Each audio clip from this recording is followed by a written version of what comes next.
A Christian music expert exposed Hollywood movie soundtracks. Today I want to do a reaction video and commentary on another YouTube video by the Mass of Ages YouTube channel. It's a Catholic channel that is trying to bring the traditions of the Catholic Church to life online through really high quality video content. Like, their YouTube channel is dialed in, so big shout out to Mass of Ages, check out their channel. I am not a Catholic, but one thing that we as Protestants can learn from the Catholic and Orthodox Church is their relationship to beauty, art and creativity, and how God can work through that. So in this video on the Mass of Ages YouTube channel, they invited a sacred music expert to break down how sacred Christian music has influenced a couple of really great Hollywood movies. Let's get into it. When films try and evoke a sense of the sacred, a sense of awe, and a sense of wonder for the world beyond, what elements are they using in order to implement that in the soundtracks?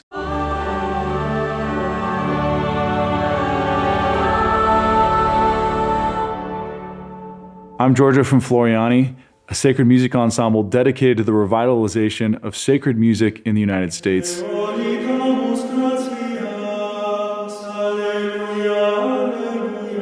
I just love historic church music. Like, I grew up culturally around Orthodoxy, so this sound is so close and familiar to me. I think the aesthetics of worship and just overall beauty in Christian creativity are, to me, at least a big part of glorifying God. All beauty belongs to God, and I just personally love seeing His beauty reflected through art and creativity. I believe this is why God put this passion for filmmaking and creativity on the inside of me.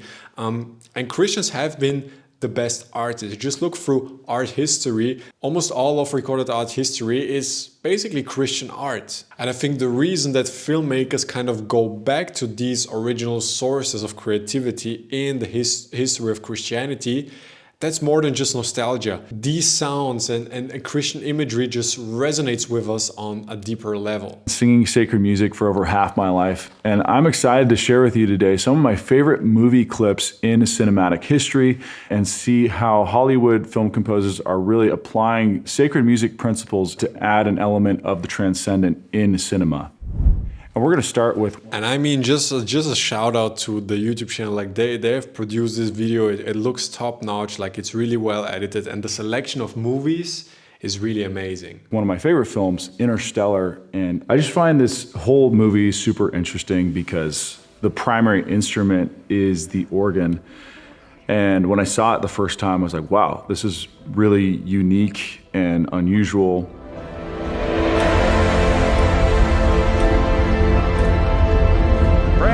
Back to the Ranger now. The reason I think Hans Zimmer brought the organ into Interstellar is to evoke this sense that there's something much larger at work here, something that might even be beyond the realm of the natural world.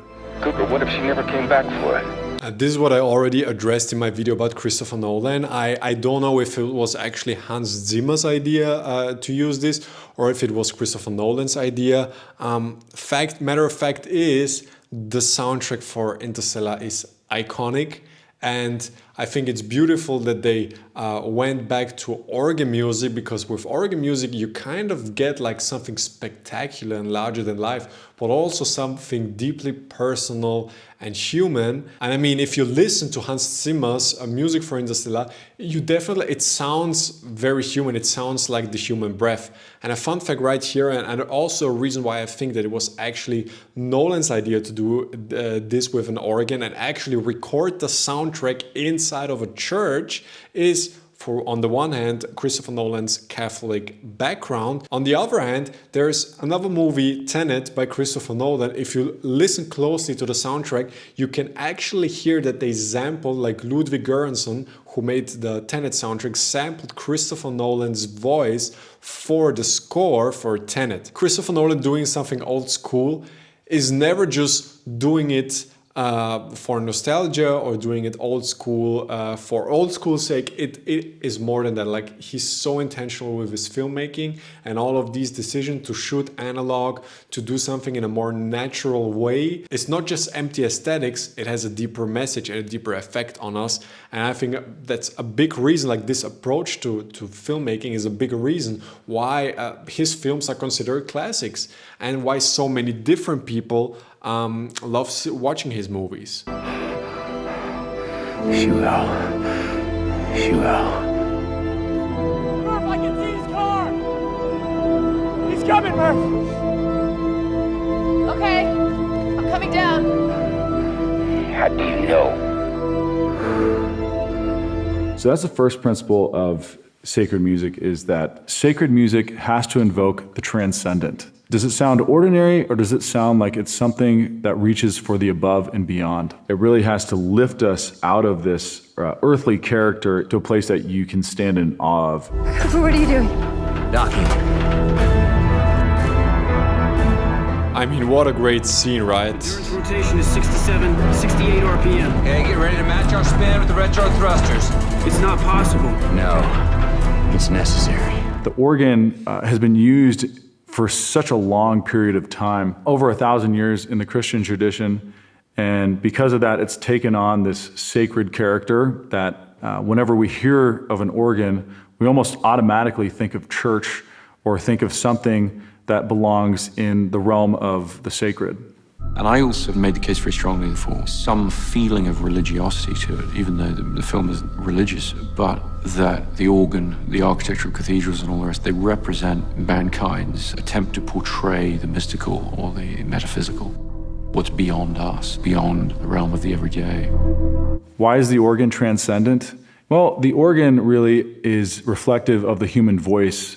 And the voice is... What this got me thinking about, I mean, somebody commented this under my Christopher Nolan video, but Nolan would actually be a really good director to adapt the Bible. I know that he's not in the faith, but still I think his sensibility as an artist would really fit the sensibility you need to have in order to adapt the Bible. Of course, the biggest thing missing is that he isn't a believer. Made in the image and likeness of God. So it's capable of expression far and above that of normal instrumentation. And so the fact that the church has really incorporated it as the primary instrument of the liturgy isn't coincidental. It's not, subjective. With the human voice, you breathe in air, and then you shoot that air out into the vocal cords, and then you get sound coming out. And with the organ, you have the bellows, which breathe in, and then they sound out through the pipes. And that's really interesting because you might even say that the organ is, in a very real way, the voice of the church. It's sounding out the very air that it's breathing inside the church. There's something very human about it because it can only make a sound with air, and it needs to breathe. And on each note, you hear the breath. You hear the exhale. You feel a human presence in every sound. And I mean, Hans Zimmer is just, he's still one of the greatest composers. I mean, he has definitely maybe overworked himself through the past, 10 years. Like, he's done, I think, way too many movies. But still, like, my earliest memories of like film music, a lot of these memories are of Hans Zimmer's music, actually. Especially the music he made for the Christopher Nolan movies. There's an intimacy as well as massive scale. So in this interstellar scene, even though you do have the organ, you still really don't have a fully sacred piece of music. Like, this isn't something you would play at Mass. And the reason for that is that you have all these different instruments coming in. There's a certain intensity that's really only deserving of... And this is what they do throughout the video, like analyzing this, all of these soundtracks in order to kind of compare them to music that will be played at Mass. Like, I don't think this video concept is actually, when it comes to this, like the most interesting thing. I do like how he's analyzing the music and how he's breaking it down and kind of comparing it to sacred music in a way. Of course, we know that this film music it doesn't come from believers. is maybe inspired by and something else. And I think that's totally fine. Like that comparison, oh, would this be played at church? It doesn't really make sense, because film music first and foremost is music that you listen to like on its own at all. Like it's music with a specific purpose in order to serve the movie. And I think through this very direct use it has, like it's very much different from regular music and makes it so interesting and also so beautiful. The next movie scene I'd like to share with you is from The Lord of the Rings, Return of the King. And in this scene, you have the good guys, they're retreating from the battle. As they're returning, the bad guy principle comes in making music sacred, which is the use of the human voice. In Pius X's document on sacred music, he mentions that the second character of sacred music is that it should be universal, meaning common to all men. And because all men have voices, we don't necessarily share the same type of instruments, because instrumentations will be different according to each culture, but we all do share the human voice. This idea of the human voice being the primary instrument of the sacred is actually an ancient understanding of the music of the temple, the music of the early Christian church, namely that all music in sacred worship is to be vocal music. And Pius X really emphasizes this in saying that the music proper to the church is always vocal music. Not only is our human voices common to all mankind, but they're also the instrument of our divine image and likeness. And that element comes into play here when we hear the purity of the human voice. There's a certain divine likeness that it takes on, and I think that's what Peter Jackson is trying to get across in this scene. And something really interesting about this is that the voice that's come in is from a young boy. His name's Ben Del Maestro, and he actually is a singer for the London Oratory Schola, which is a Catholic boarding school in London. And so this pure human voice and this is something that you see. I mean, I saw a sermon by Mike Todd where he said that a lot of the musical acts, like touring musicians and film, like people that play instruments in orchestras and for film music, a lot of the people there learn how to play music, like come from the church. And I saw a different video by Matti Hapuja, like every filmmaker among you might know him, like he does tutorials for filmmaking and camera gear and stuff on YouTube. Like he's one of the OG filmmaking tutorial YouTubers. After coming back, like he went on a break, and after coming back, he made like a long personal video explaining how he originally learned filmmaking, how to work with cameras at church. And he said that that's one of the best places that you can learn all about content, because like churches need all kinds of different content. Same thing with music. Like I'm not a musician, but I can imagine that at church, just playing worship music, you can learn a lot about music. His first education is in Gregorian chant, is really taking an element of that purity, that goodness that comes from the beauty of Catholic sacred music, and is meant to evoke that in the liturgy, but is implying it here in the context of a battle scene in The Lord of the Rings. For the listener, the sound of his voice is so universal, you don't have to understand the language behind it to understand that there's a really beautiful voice crying out from heaven and bringing in the help of the divine into the scene. But the language is a Tolkien language, and so it's not necessarily sacred language, which brings us into our next point. This third scene I'd like to introduce you to is from the movie Gladiator, and spoiler alert, the hero of the film has just defeated the archenemy, but he's been poisoned, and so there's this process of him going into the afterlife, and very soon we're going to hear a voice of a woman come in. A couple of things about Gladiator. Like I think I have talked about it once on this channel right here. I think it's a really good movie. It's a movie that looks absolutely modern. Like actually, it's one of the classic films that I watch really late. And I watch it because John Eldridge wrote about it in his book Wild at Heart. The greatest thing about the first original Gladiator is that it has like the full scope of masculinity in there. You have like especially if you compare Joaquin Phoenix's character to Russell Crowe's character, you have like all the good things about masculinity, all the bad things like broken masculinity. You have all kinds of different topics concerning men in this film. I think is actually also a Hans Zimmer score, if I'm not mistaken.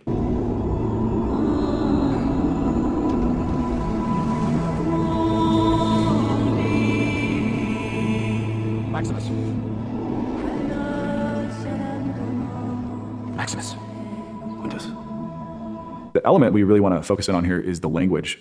Lisa Gerard is the main singer, and her story is really fascinating. She said from a young age, she would get these languages that she said were from God. Again, we have like people making the music that are in the faith and probably working with like secular filmmakers, secular film composers. I think it's really fascinating. Wishes is safe. Now, whether the language she's singing in is sacred or not is really besides the point. The fact that it's made exclusive for this divine use, even though it might be personal to Lisa Gerard, I think it's still really important to the movie. You know, you have a language that's pretty much unknown to anyone except Lisa, and it has this effect of being from the world beyond, which is where the hero of the story is about to go to. There is an intentionality. That's such a cool behind-the-scenes story. Say the language she's using is something that is just everyday, normal English. It would be an effect of something probably just too relatable. You might even see an example of this in real church music, like for the solemn tone, Salve Regina. Say we just did, you know, Hail, Holy Queen, and then that opposed to Salve Regina. I find that, especially for those listening and who are unfamiliar with the language, or at least it's not a language that is used in ordinary life, it's much more moving to hear the second, because there's not only a beautiful character to the language, but one of this is being used exclusively for a divine purpose, a sacred purpose. At least that's how it is now, is that Latin. You see, what he said there is very interesting. Like, I totally agree. Like, what he's saying in Latin sounds much more beautiful than what he's saying in English. But I do disagree in that the reason that is, it's because Latin is like more sacred than English. Like, if I'm getting this right, if this is what he's saying, like when it comes to this, I totally disagree. Language matters, but it doesn't matter to that extent in which some languages are higher or lower. Language is a tool. For me, language is a tool for communication. You can use any tool in a very sophisticated and holy way, or in a derogatory way and bad way. Latin is in that regard the same as English, same as any other language to me. It's exclusively for divine use instead of just normal every conversation that we have. Latin is such that it has this universal character to it, and it doesn't change, it doesn't evolve. Words change when we use them, when we speak about them every day. And it's also, it can be understood by many, and so it's common. It's not just this personal thing that someone feels. Unlike Lisa's language, Latin has a much stronger sacred character, which is why it's so important in liturgical use. So as beautiful as this language of Lisa Gerard is, it's ultimately subjective. So we're gonna move on to our next piece, which incorporates the language of Latin. This next piece is gonna illustrate a principle that I think is essential in sacred music, namely that the music needs to have a sacred text. With all the other pieces that we've been listening to, none of them have had either a biblical or a text that has been rich in the history of Christianity. This next scene we're going to be looking at is from my favorite movie of all time, Tree of Life. The mother, possibly also my favorite movie. And so she's asking God, why, Lord, why did you let my son die? And then this is the response. And God is displaying to her the vast creation of the universe and saying that she's only one small part of that, and she should be honored to take part in that glorious creation. And watch this scene close, like it's so beautiful, I think. Actually, let me go ahead and play this at normal speed, because I just think you can't put the Terrence Malick movie scene at play it faster, like it's total disrespect. It's disrespect to all the movies. I did that. I did it for the purposes of this video. Actually, go back and watch the actual video and the actual movies, but I do have a different kind of respect for the Tree of Life, because this is a movie you can jump right into at any point of the movie, and you're totally immersed. It's actually like standing on the inside of a historic church building, like in every single scene of the Tree of Life. It's part of the larger sequence, the Dies Irae. So it's actually near the end of the Dies Irae where the poem is talking about, in that final day there will be many tears when God comes to judge the earth. And so it's imploring God's mercy.